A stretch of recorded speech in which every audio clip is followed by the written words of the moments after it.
परवा दिवशी जी दुर्दैवी घटना घडली त्यानंतर बारामतीतल्या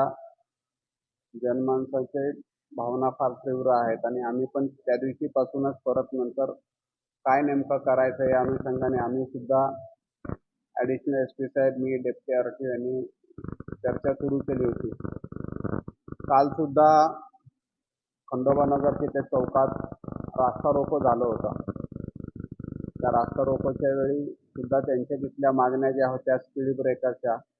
त्या आपण पूर्ण केल्यातच,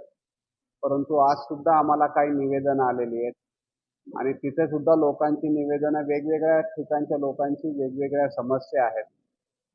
ट्रॅफिकच्या अनुषंगाने. तर त्या बाबतीत सुद्धा काल संध्याकाळी DCM ऑफिसकडनं सुद्धा आमची एक VC होती. त्या VC मध्ये DCM सरांचे सचिव राजेश देशमुख सरांनी सुद्धा या बाबतीत आम्हाला विचारणा केली आणि जे काही पुण्यातल्या नवले ब्रिजच्या ठिकाणी पण जी समस्या होती अपघातांची, त्या अनुषंगाने तिथे सेव्ह लाईफ फाउंडेशन म्हणून एक आहे संस्था, जी की